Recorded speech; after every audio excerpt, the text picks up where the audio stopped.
Let me ask you something. Have you ever made a really big purchase, like a car or a house, and at the end of it all, you just stare at the numbers and wonder, where did all my money actually go? It's a question we've all had. Well, today, we're going to find the answer. So, picture this. You've saved up, you've done your homework, and you found the perfect house. The list price is $100,000. You agree, you sign all the papers, but when the dust settles, you look at your accounts and realize you've actually paid $110,000. So, what happened? Where did that extra money just disappear to? That's right, $10,000. Poof, just gone. It's not like it made the house any bigger or added a new coat of paint. It just vanished into thin air somewhere between the seller's wallet and your bank account. The big question is, where? And here you have it, the culprit. It's not one big thing. It's a death by 1,000 cuts. It's this whole swarm of administrative costs and service charges, commissions, processing fees. They just pile up and up until, boom, they're a huge chunk of the price. But who's actually charging all these fees? Okay, so let's pull back the curtain and meet the cast of characters who are collecting all this money. They're often called intermediaries or, just middlemen. And in pretty much any traditional complex transaction, there's a really long chain of them standing right between you and the person you're trying to buy from. And this is what that chain looks like. I mean, think about it. You've got the agent who found the property, the broker who helped arrange the financing, the bank that actually processes the loan, and then the lawyers who handle all the paperwork. Every single one of them provides a service, and you better believe every single one takes a fee for their time.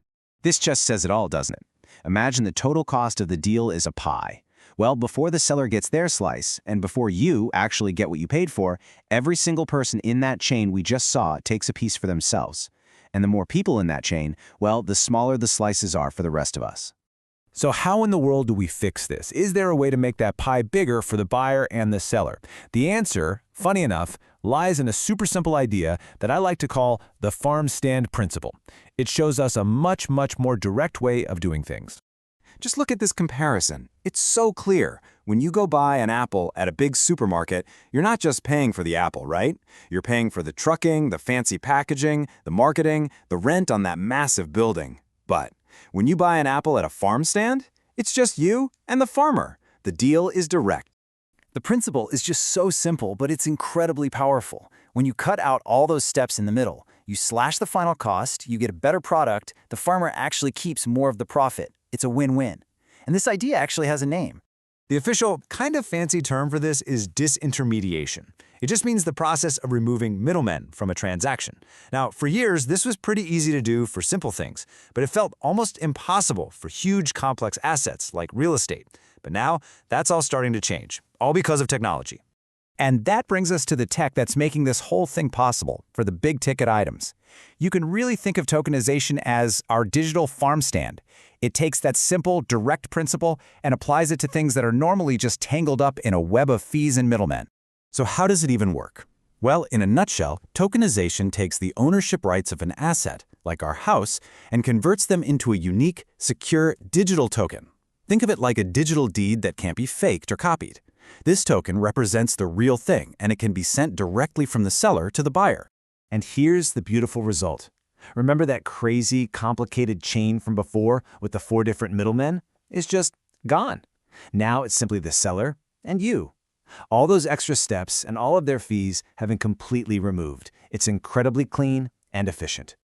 So, let's zoom out and wrap this up by looking at the big picture here. This isn't just some niche technology for a few people. It really represents a massive shift in how we exchange things of value. The future of how we buy and sell is direct, and that has huge implications for all of us.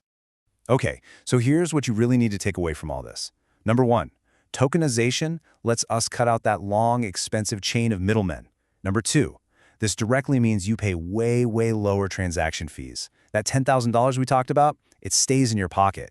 And number 3, it creates a clean, simple, direct link between the buyer and the seller. And that leads us to one final thought. We've used a house as our example today, but this principle can apply to almost anything of value. So I'll just leave you with this question. If this technology can completely change one of the biggest, most complicated purchases a person can make, what else can it change? What's next?